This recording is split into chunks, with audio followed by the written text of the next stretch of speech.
are growing reports that members of the SAS and SBS are leaving the military because they fear they could be dragged into court decades from now for operations they carried out under government orders.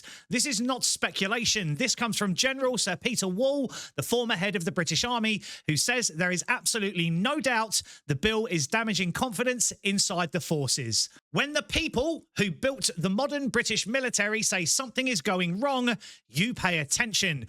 We are, of course, talking about Labour's Troubles Bill. Because 9 4-star commanders have taken the unprecedented step of publicly warning the Prime Minister that his changes to legacy investigations could weaken Britain's defence capability. They describe the bill as a direct threat to national security. That is an extraordinary statement to come from individuals of that rank. Colonel Richard Williams, former commander of 22 SAS, says trust in the chain of command has been devastated by years of repeated investigations and the fear of future prosecutions. According to reports, many experienced operators are deciding they simply cannot serve under these conditions, and the question he asks is a fair one.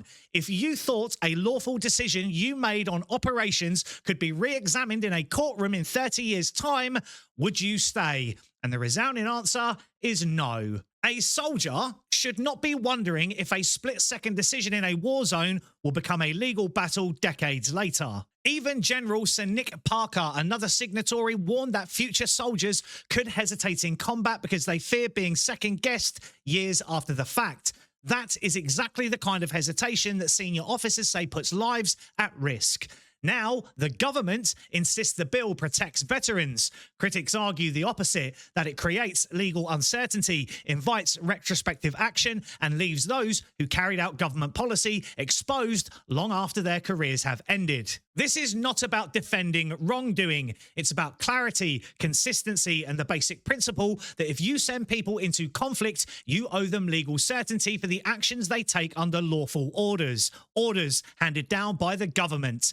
A country cannot expect elite soldiers to operate globally, then leave them wondering if future politicians will rewrite the rules around them. And whichever side people are on politically, the simple fact is this: when 9 4-star generals intervene publicly, something is seriously wrong, and refusing to talk about it won't fix it. If Britain wants a capable, confident military, then soldiers need clarity, not fear of a future courtroom drama. Ignoring the concerns of those who led them is not a strategy, it's a warning sign.